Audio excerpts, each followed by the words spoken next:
stress ebbs and flows and changes over time. And it's something that now that I'm working on my PhD in peak performance psychology, I know a thing or two about, and I spend an awful lot of time consulting organizations and individuals about how to deal with their stress. So one of the things that I want to talk about is what's going on in this COVID and post-COVID life that causes more stress for us. And the answer really is that it ebbs and flows just like stress through my life has. And some of the key things that we see that are stressing us out now are distractions. Another thing is change. Another thing is isolation and not being able to get to our people. It's been a while, so we have fatigue from all of that. And we also get some fear and anxiety. And so you add the whole COVID world, and then you add a recent presidential election, and that really can impact things in a way that can make it a little bit too much for our brains to deal with. And then now that we've gotten into where we have some vaccines and we may be able to start seeing the light at the end of the tunnel, we also again go back to that fear of change because we don't know if we really do want to go back to work, or do we want to be hybrid, or do we want to have some version in the middle? And the uncertainty of when that all will happen and what that all looks like and how that impacts our bottom lines as small businesses is daunting. And so that creates a whole variety of stressors, and the uncertainty adds to that. So when our brains don't have all the answers and we can't connect all the dots, just like when we used to do the connect the dots when we were little, our brains go to a negative place. So if you can think of, for instance, if you've had a boss at any point in time and your boss says, hey, Carol, can I see you in my office for a minute? Most of the time we don't go, woohoo, I'm getting a raise. Most of the time we go, oh no, what did I do wrong? What's going to happen? Who told on me? We usually come up with these plot twists. And so that's the same thing that happens right now in this world, because there's a lot of dots that are not quite connected for us. And so we tend to have a lot of concern because our brains look for patterns. And when there aren't patterns like there aren't right now, that becomes daunting for our noggins to try to keep us safe.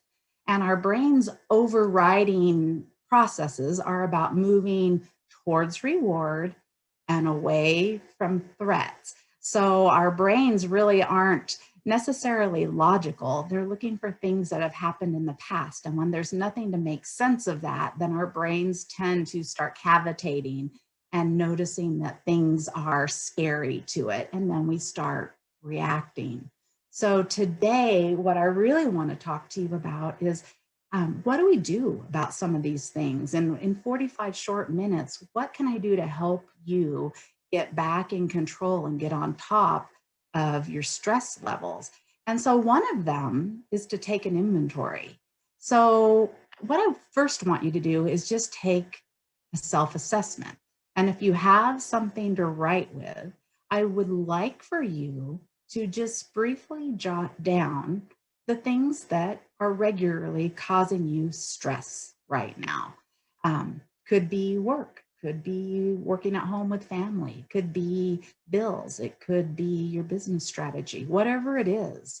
It could be that COVID 10, 20 pounds that we're dealing with, any of that. Just write anything that you can think of there. And then I want you to repeat that every 7 days, or every day for 7 days, because I want you to decide what's lingering and what's transient. And stress, keep in mind, is a normal part of all of our lives. And so there's a thing that's called manageable stress, and then there's a thing called toxic stress. So what I want to help you with are the things that can cause toxic stress. So if you can, every day, look at that list of stressors so that you can really start determining what is really causing the most problems for you. Then you know what you need to focus on. And so one of the things that you also can do is create what's called a crap board.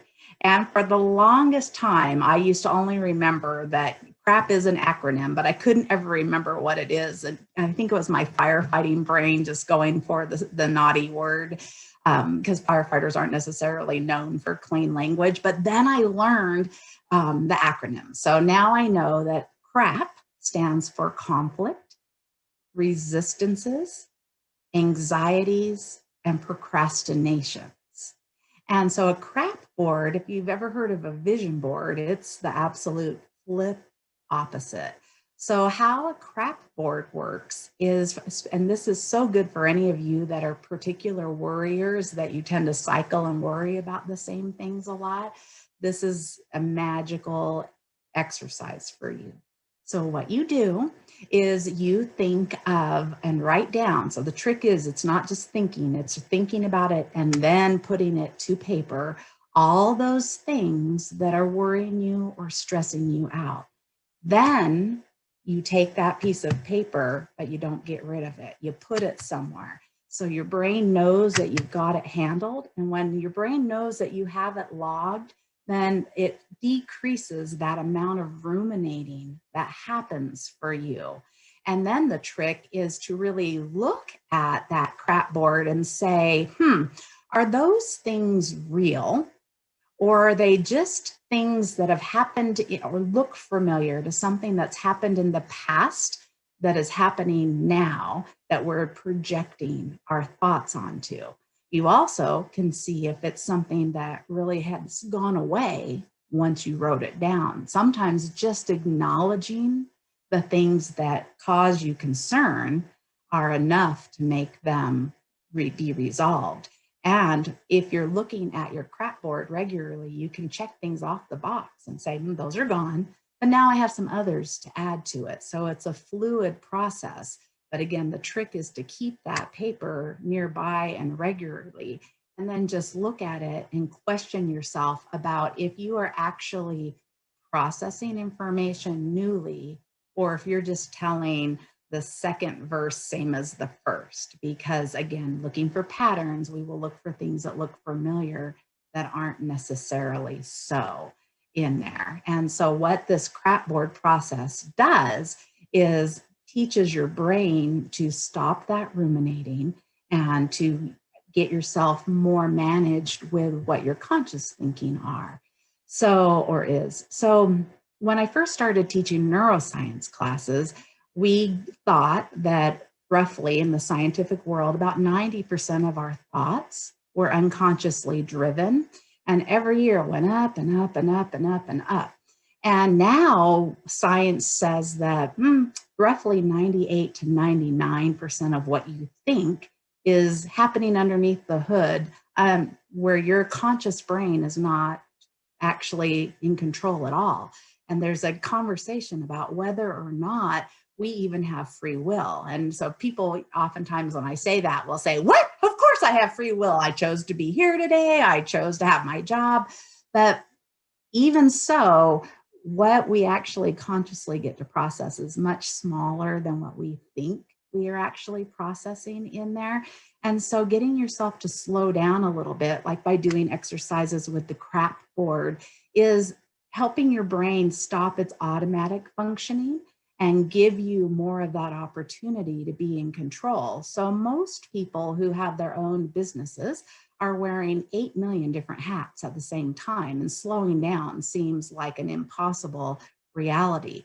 But in fact, when we slow down, we oftentimes are more effective when it comes to a peak performance processing than we would be if we just kept barreling through everything. And so I'll come back to that in a little bit, but I wanted to move on to anger. So what I'm seeing a lot of now in the world right now, especially from a conflict management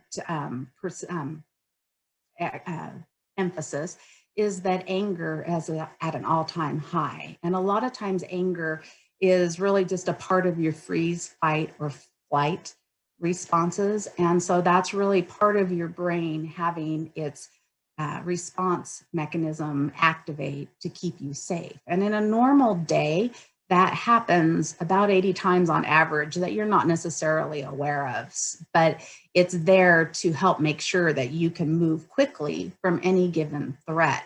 And so right now, when we are in a world with uncertainty, and we also have the COVID issue, then that creates a process called mortality salience. And mortality salience is something that when it happens, it's because we've had a site. Most of the time, we don't necessarily think about dying and death, but with COVID, it's in the front of our minds. And so our brains react more severely to stimulus than it might otherwise. And it also means that we get much more locked into our beliefs and our processes, and we're much less likely to be open to new ideas. And so you see that, very clearly in different positions, whether they were political positions or whether there are beliefs in COVID. And the problem with when you are angry, it can give you a false sense of certainty and confidence and optimism. So you could argue or fight to the death, not realizing that it's a losing proposition for you. And when we get angry, it can also reduce our brain's ability to make rational decisions, because instead we're having reactionary decisions based on just this rapid fire, automated thinking part of our brain. So when you notice people who are really angry or really frustrated, what I really want you to keep in mind is not to think that they're jerks or any other, explicative that you want.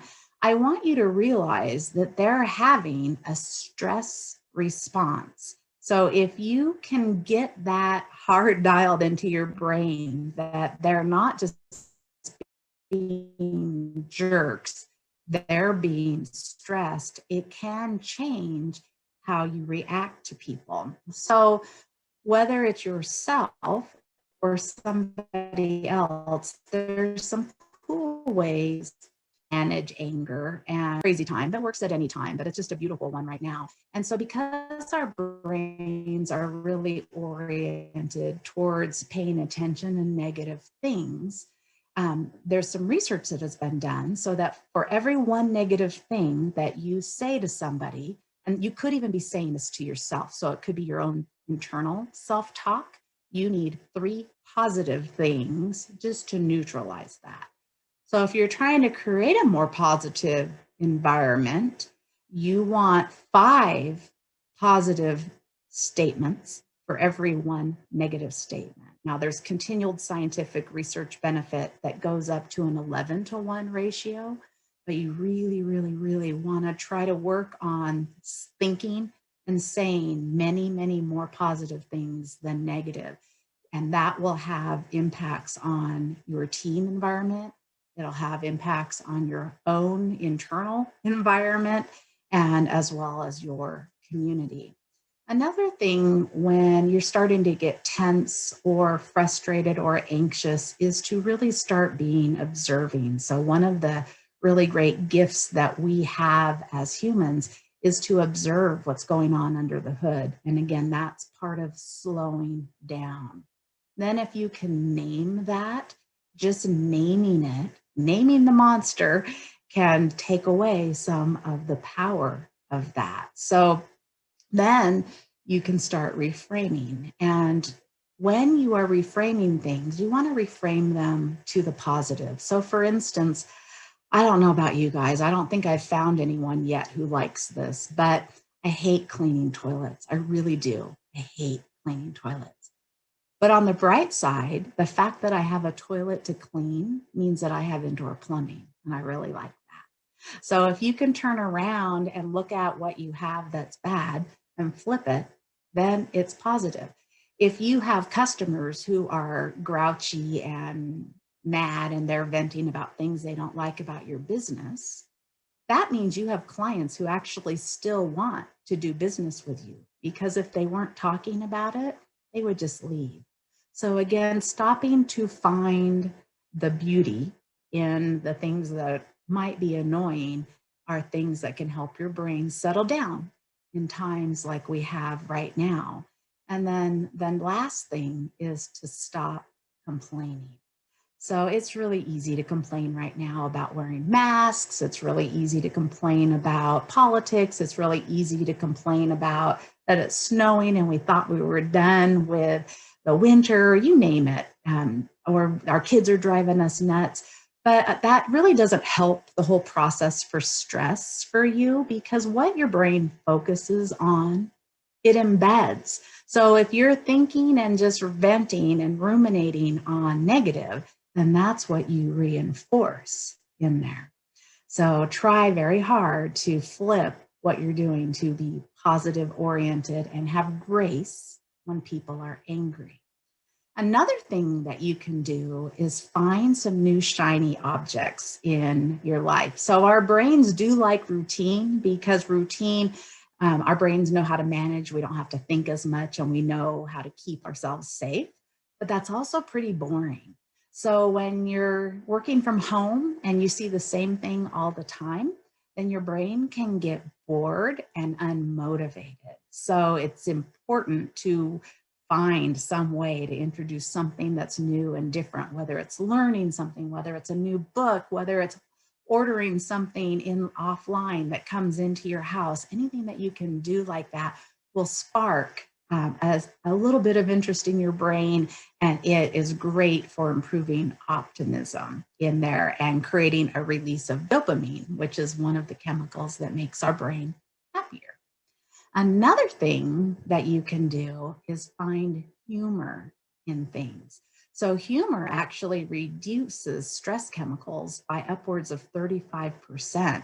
So finding things to laugh at, finding things to just engage in. So for instance, I was doing a mediation last night for a child custody case. And child custody cases are really tough right now because people, again, are just extra entrenched in being ornery.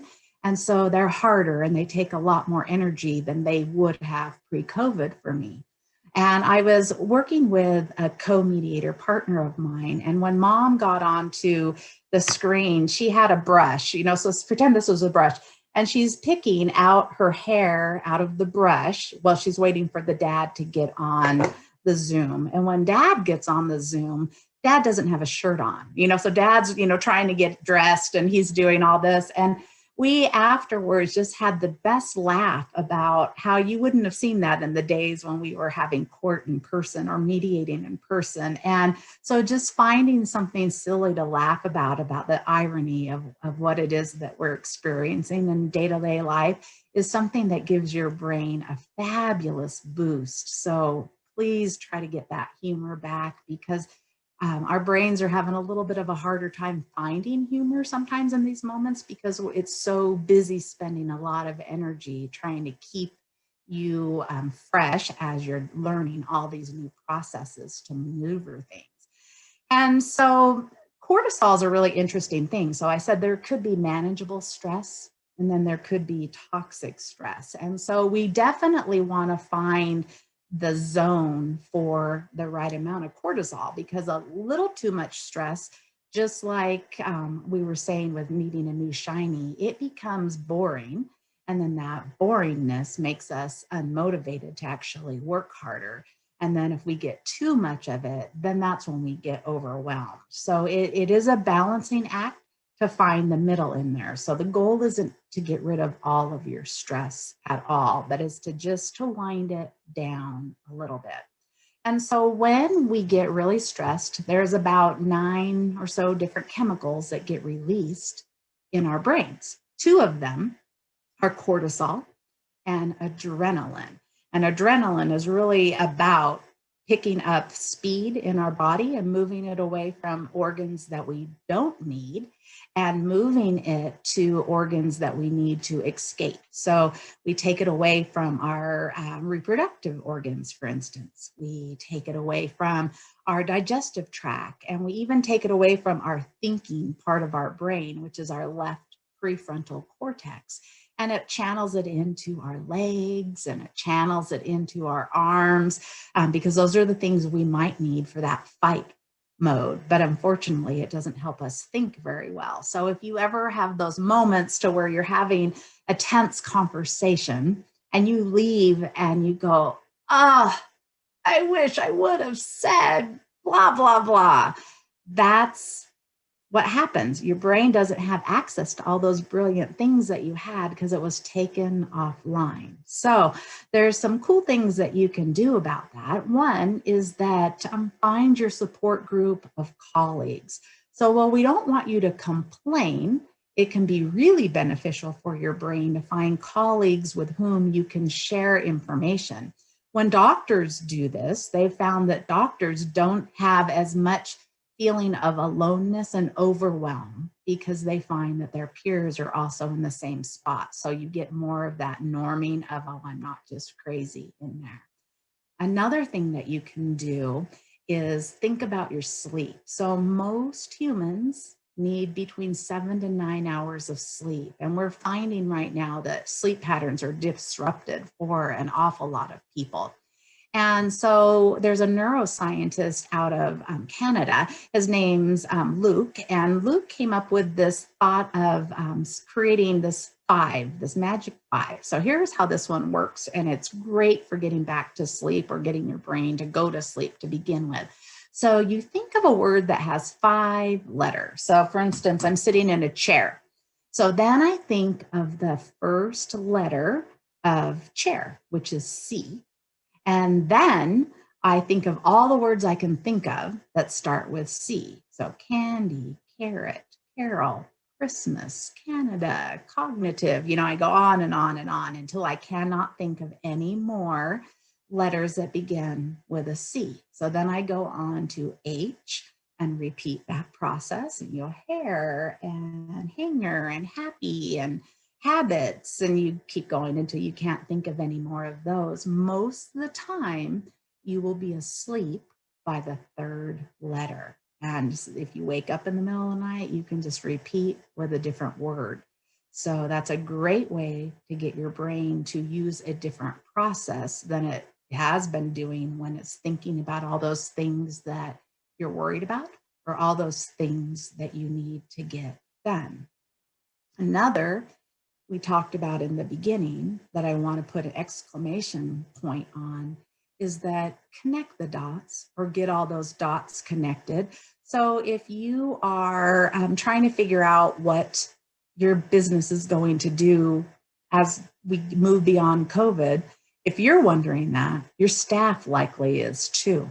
So I want you to actually have conversations about what you're thinking. And even if your conversation is that you're not really sure what you're thinking, that in itself will help your team feel more relaxed because they know that you're sharing information as you're getting the information. And if the dots are not connecting for you, seek to get those dots connected by asking questions of the people who have the information for you. And if that information is not available, then that's where you need to be observing again and remind yourself that it may not be there in the moment, but you'll keep looking for it. And so you can add that to your prep board. I don't like that I don't know all the answers here. And that will help you again stop cycling. Another thing you can do is really work with your body a little bit. So one of you've all, I'm sure, I've talked about or heard about at some point in life about the value of deep breathing.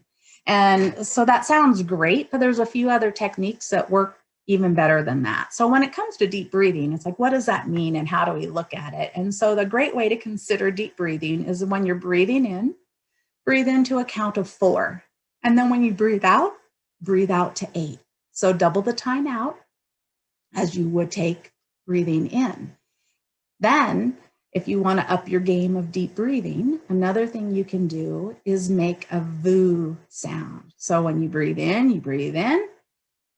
When you breathe out, you go VOO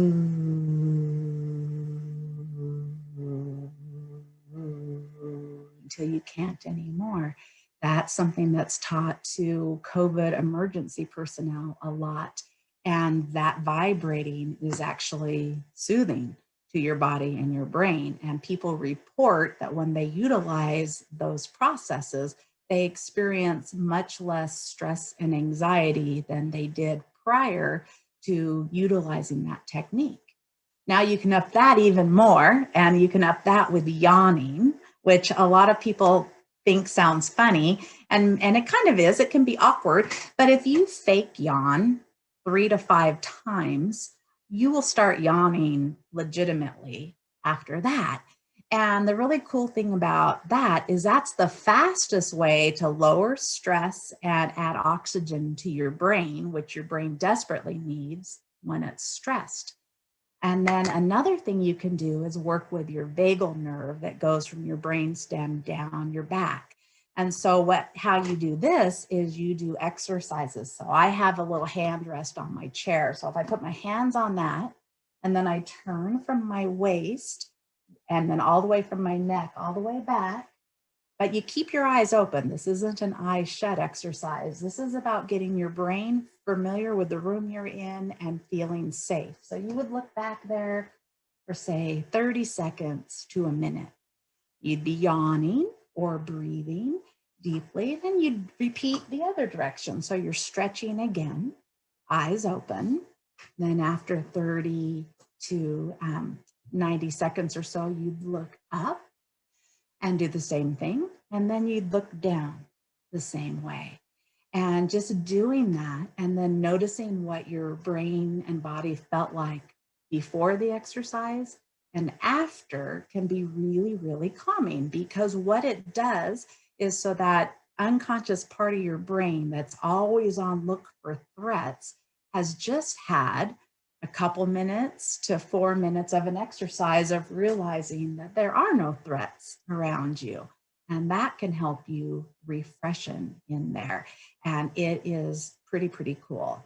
And so another thing is we talked about positivity, but when you think about optimism, we are drawn towards optimistic people. And we find that they tend to just feel like even though they have stress, they radiate happiness. And that optimism really impacts a good portion of our brain that helps us cope with stress better.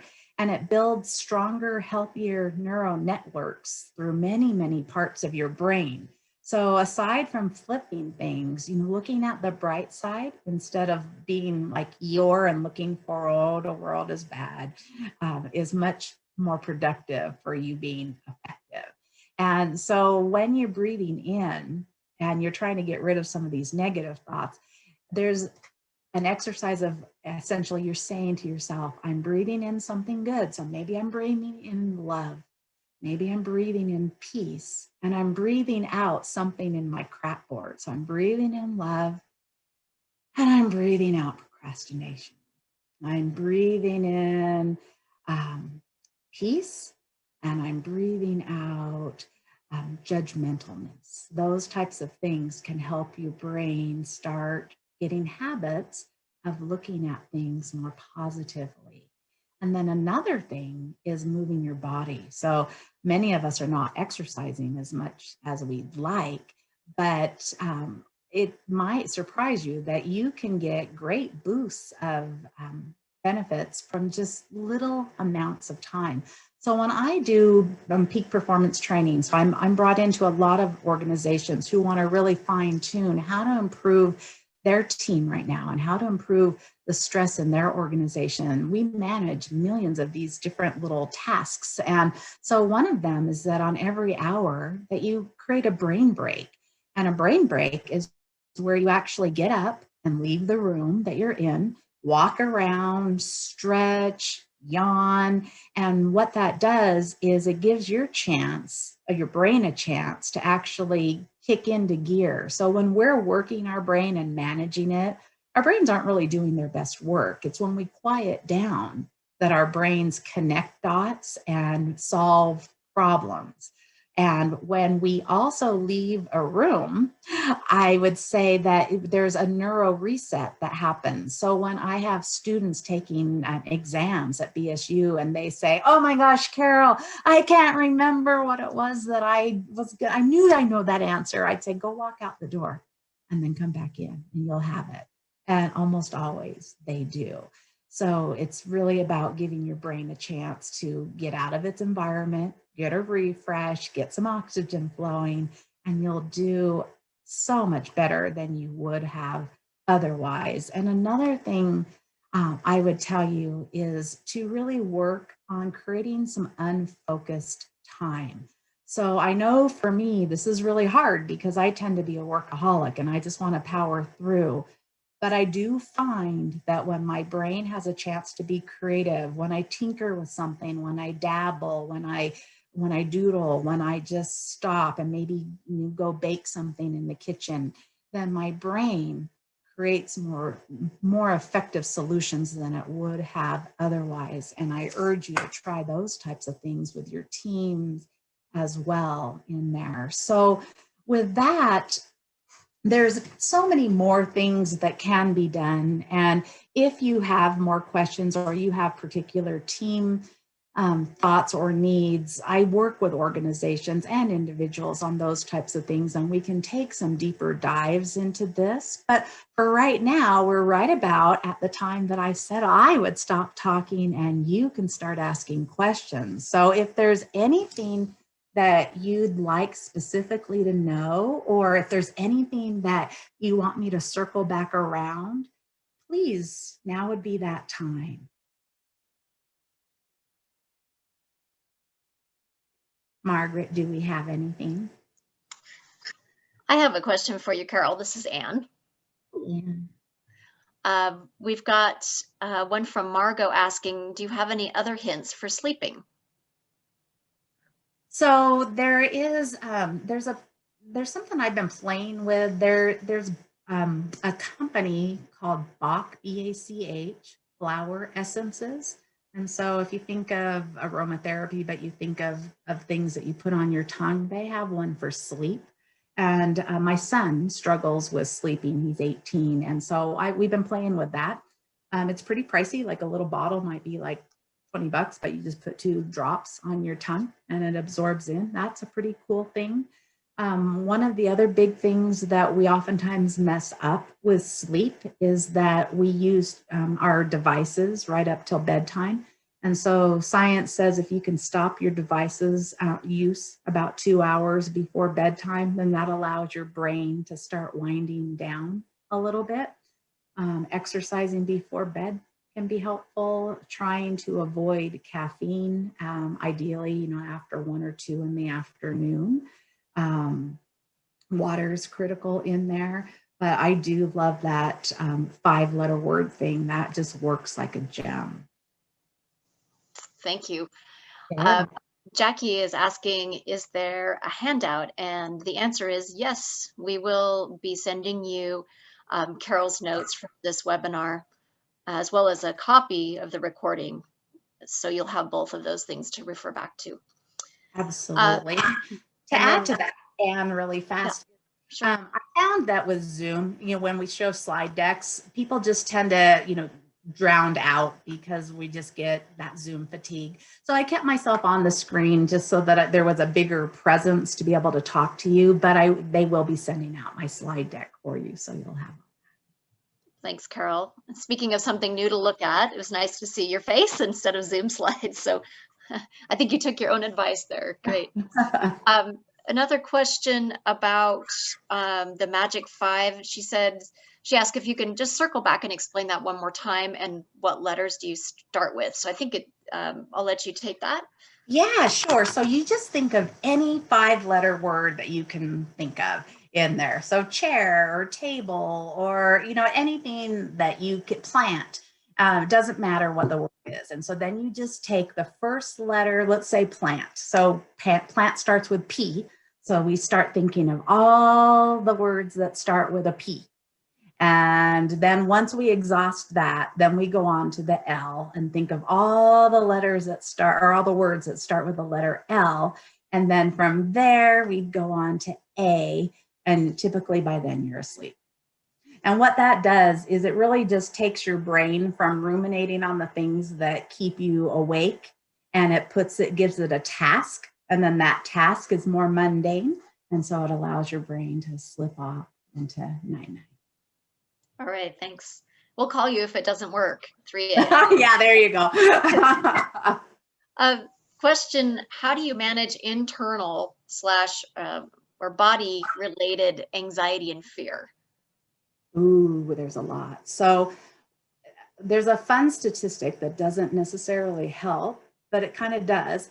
And I was just telling myself this yesterday, is 85% of the things that we worry about don't ever happen. But there's some pretty cool physiological things that you can do with your body. And there's a process called tapping. Some of you might have heard about it. Its formal name is Emotional Freedom Technique, EFT for short. It sounds kind of woo-woo, and I would have thought that, my first take was, I don't know about this stuff. But I work with neuroscientists from all the major universities, and they use it, and it's a thing, and it's related to the meridians of acupressure and acupuncture.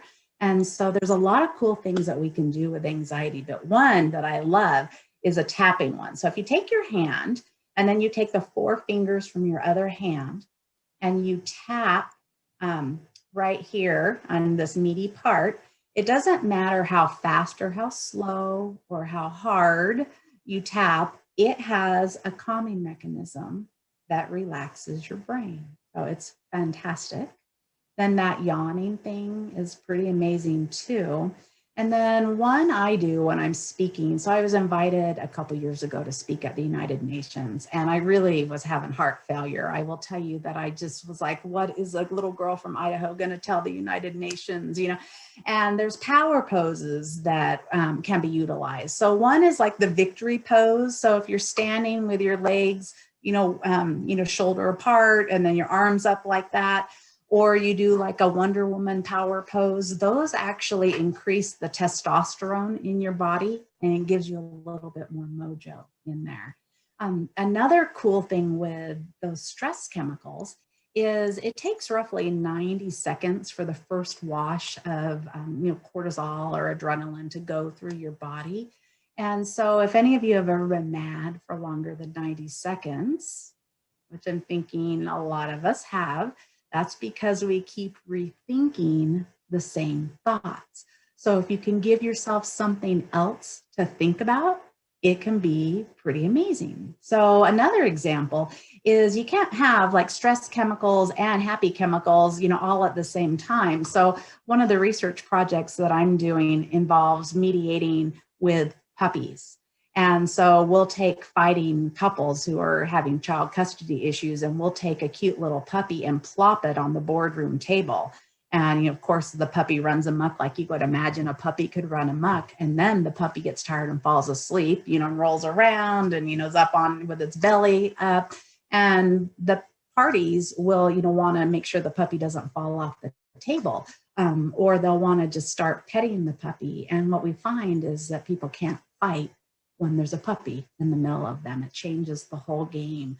So finding things that get your mind off what you're ruminating about, and then also, adding in things that can immediately give you a happy release are really, really beneficial. That can even be something like putting a pencil in your mouth. So just like that, it activates a smile as far as your brain's concerned, and it will start releasing dopamine.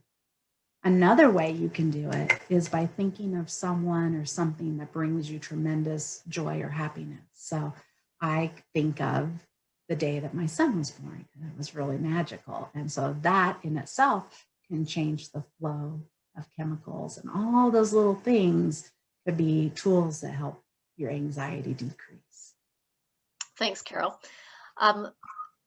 We have Lisa, I believe is the name, says, I would like to get suggestions for those managing a company from home while also juggling kids, virtual schedules, young kids' nap times, and personal health issues as well.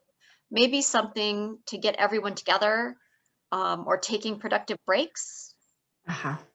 Yeah, so productive breaks are really those brain breaks every hour. They're a lifesaver. So you mentioned, Lisa, that you have young kids, and I have an 18-year-old, and I'm not sure that it's any easier for my 18-year-old because I have my office doors have 5 panes of, they're double doors, 5 panes of glass. And both my husband and my son will come and stare through the door, and, try not to interrupt me, which is an interruption all by itself, right? But with those brain breaks that I do every hour, I've trained them that they'll go up, it's the top of the hour. She's going to come out for 5 minutes. And so that gives me that realm of, okay, I'm going to re-enter into your world. We're going to chat for a little bit, and I'm going to go back to work. The other thing that is really critical for you are processes and just boundaries so that people know what it is that you need from them. So for instance, I do a lot of research and a lot of writing and a lot of typing. So I'll be typing and my son will come in and say, oh, okay, it's at the top of the hour, or maybe it's not because he doesn't always wait. And I will he'll want to talk to me and want my full attention. And I'll want to give him that, but I'll need to get that thought out. So I will say, I have that thought, just take a seat, let me finish. And so he's learned, and he'll say now, and now I'll just go 1 minute. I don't even talk anymore because we have this process. And then he'll just sit and wait. And that is enough to do it. Another thing in life right now is to remove distractions. So at home, we have tons and tons of distractions. And so for me in my office, I changed the direction of my desk. So at first, and it's actually back to this right now, but initially I was noticing that in the COVID world, people were riding their bikes. I'm right by the Greenbelt and the Boise River. So people would go walking by and walking their dogs and riding their bikes. And I would have envy because I was working, and so I needed to change my desk so that my view was not the distractions.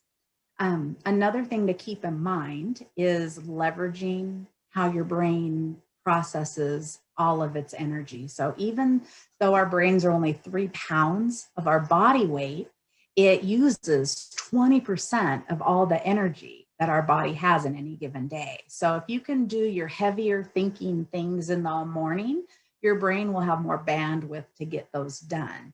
And then blend those with easier thinking things as kids get less interested in waiting for your attention and they want it right away.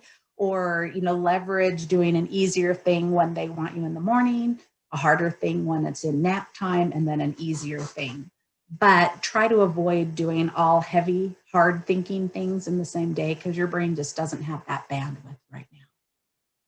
Thanks, Carol. A question from Tracy. Can you define toxic versus manageable stress with some real life examples?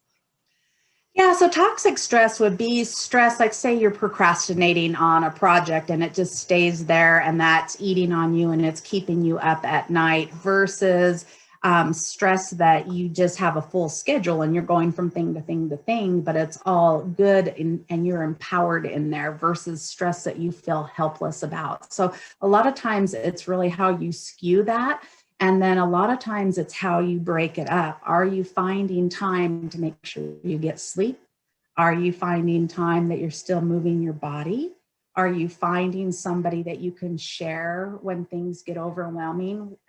Having just one person who's your backup person. Now, remember, you don't just want to criticize and, dump, but somebody that you want to say, man, this is tough right now. I'm feeling overwhelmed. And that person can say, yeah, I get you. What do you need? And you might just say, I just needed somebody to know that and I'm good. So a lot of it's how you process that information. If you let it eat you alive, then it becomes toxic. And that's where all the health deficits that are associated with stress come in. Thanks. This is a question from Crystal. Occasionally, when someone comes to me with an idea or a statement that I feel is unproductive or way off base, I find it challenging to keep from reacting and immediately saying no. Do you have a tip for slowing down reactionary responses when I'm on the spot? Yes, ask questions. Ask questions. So I'm one of the classes that I'm working on right now is really about communicating, and most of us are really, really poor at asking questions. And the one word that triggers our brain more collectively, more than any other word, is the word no. Now, you yourself might have a different word, but generally speaking, they did research where they would put people in fMRI machines, take a look at what their brain was doing, and they'd flash words that were flashing so fast that you couldn't visually see them, but your brain could recognize them. And the word that fires people up the most is no. So that way, you really definitely want to not use the word no, but also be more exploratory. Just ask questions. So, questions, for instance, like, well, so tell me what you mean by that idea, or let's talk about what you're trying to accomplish by that idea. I'm wondering how you see this playing out in relationship to something else. So for instance, if you see that question as being ridiculous to you because it could never take place, then just ask. So I'm wondering how you see that when we get to this point and we have this come up. How would you get over that hurdle? And just keep it with the person and be exploratory. So many times we jump to wanting to answer with our own thoughts. And I'd say stick with what the other person is thinking. You'll have much better conversations. I love that, Carol. Thanks. Asking questions as a way to buy yourself some emotional time, if nothing else, right? Indeed. Great. One last question here. What patterns, trends, and shifts are you seeing as a result of COVID and uncertainty fatigue? How has this impacted the stress management industry? And how has it impacted numbers wise? It says, I'm not sure exactly what that last part means, but maybe you can talk a little bit about what's happened in your field in the last year or so. Yeah, so like I mentioned, we're more stressed, than we've been before. I'm starting to see stress subside a little bit post-election. Regardless of what side you were on, we're still surviving and alive, and the world hasn't come to an end. COVID's maybe having some good resolutions that are coming in there. So I'm starting to see a start decrease where people are feeling a little bit better, but then anxiety on what does this look like now? Because now I've started to get a grip. I maybe don't like what life is right now, but I kind of know what it is. But keep in mind that not everybody's struggled over this last year. I mean, I'm sure that we don't all like wearing masks, and I'm sure we all worry about, what is this COVID or not this COVID. But at the same time, people have thrived in businesses. There are people who have had the best years ever. People in the stock market have benefited in huge ways that they haven't before. And so what I'm seeing right now is a lot of my clients are coming to me because they want to learn how to pivot. And so when we're talking about pivoting, our brains really like patterns. So I like to know what my next step is based off of, I've done it like that before. But the people who are really, really doing well right now are able to take a leap of faith. And so I just have a hunch that this is the next right thing to do. I haven't seen it, but I trust myself enough to know that even if I'm off base a little bit with that next step, that I'm going to be okay to take another one. So right now, I would say people are hiring me a lot to help their organizations pivot and learn how to create things that were not ever there before. So that would be what I would urge you to focus on. It's very empowering, very exciting to your brains, and super effective when you're small. Thank you, Carol. We appreciate your being with us today. That was excellent and very specific suggestions. So that was wonderful. Good. Thanks so much for having me. Yeah, you're welcome. So we're at the top of the hour. I'm to thank our audience as well for joining us and for all your good questions. As we said earlier, we recorded the session and we will send you a recording as well as a copy of the notes that Carol shared with us during her presentation. If you want further assistance, you are welcome to make an appointment with an SBDC counselor in your area by visiting idahosbdc.org. I've even got some stress management tips in my hip pocket too. So there is quite a bit that we can offer at the Idaho SBDC. The site, the Idaho SBDC site also has a special section that's devoted to COVID-19 resources. And it also has recordings from our previous webinars. So this webinar will be added to that collection as well. Our upcoming webinar next week on Tuesday, February 23rd at 2 p.m. is an update on the financing options for businesses dealing with the COVID crisis, including updates on the Paycheck Protection Program, tax updates, shuttered venue assistance, and information about accessing revolving loan funds in your area. So again, that's Tuesday, February 23rd at 2 p.m. and you can register for that on our website. Thanks for being with us, and we certainly hope you will join us again. We'll see you soon. Bye-bye.